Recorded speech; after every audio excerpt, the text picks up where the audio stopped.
Superbon versus Nanowatt.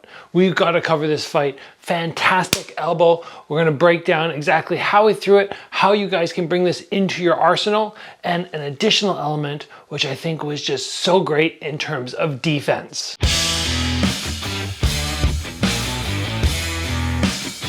First, a shout out to our sponsor of the episode, Biooptimizers.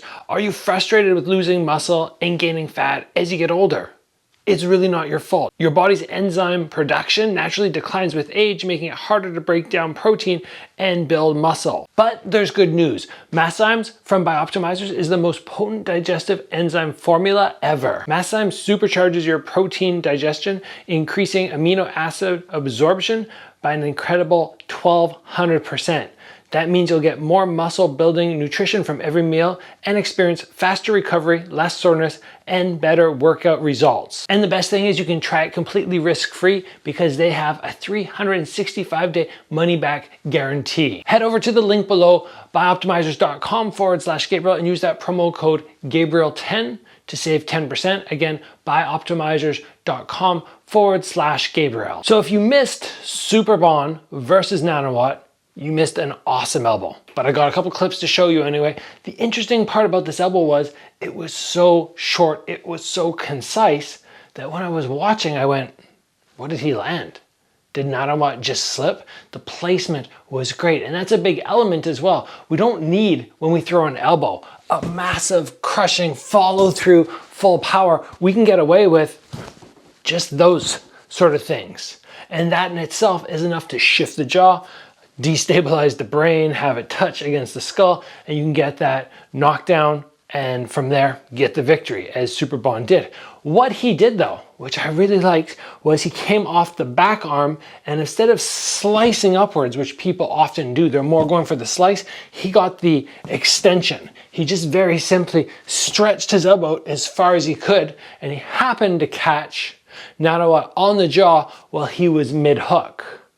And that is fantastic. When somebody's already in the middle of throwing something else and you catch them and they're unaware of what's coming, it's perfect. If he would have been on the outside and Nanowatt would have been shelled up and he just came in and did that, there's less chance he would have got the same result, where we see Nanowatt just completely off balance, even after taking 8, 9, 10 second count. So what we're trying to accomplish on this elbow, the way that Superbon does it, is extension. It's not going to be rising upwards, it's going to be extending through. And he does that by shifting the body weight a little bit forward, but by also getting that rotation through the shoulders. Now, the element which I really liked, which we don't often see, is what did his hand do?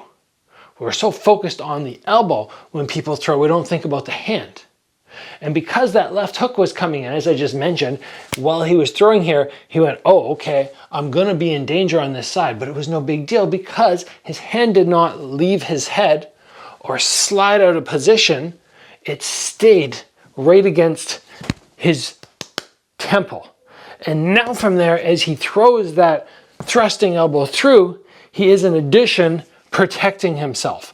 And this is very similar to the way I teach some of you guys very often to block hooks. You see a hook come, you get your elbow up. The elbow up the middle can provide protection from straight punches, but it also protects you here.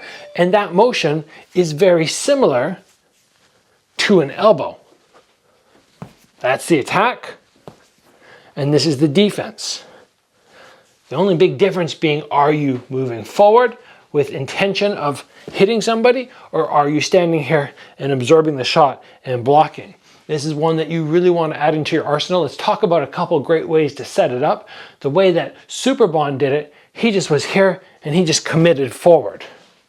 But unless the guy's in the middle of throwing something, there's a good chance this won't just land by itself, because we have a lot of distance to cover before we can throw. And this guy's going to move or long guard or do something. So if we want to set it up, we can distract them. I wouldn't say with a jab, because a jab is going to have them close off the middle. I get them to close off the middle and then I attack to the same zone. How about we come to the side? We're at this range, we come to the side and we go for a long hook, which will cause them to split their guard. And now from there I can take that step forward with the lead leg and drop that elbow in. 1, 2. I think that is a great way to land this rear elbow when you're slicing it or stabbing it more so, I suppose, up the middle. And this was a super impressive victory for Superbon because Narawat has been very competitive with some high-level fighters within ONE FC. To put him away in the first round just really puts a stamp on how good Superbon is. And of course, when I was initially watching, I was going, wow, those head kicks from Superbon are still so dangerous. And the volume at which he throws them in his training just goes to show that it's not luck when he lands. It's not luck that he can place them up there so well. You want good high kicks, train them like a jab. He throws more high kicks than he does jabs in his pad work. I swear every time I watch him, I'm like, high kick, high kick, high kick, maybe a punch, high kick, high kick.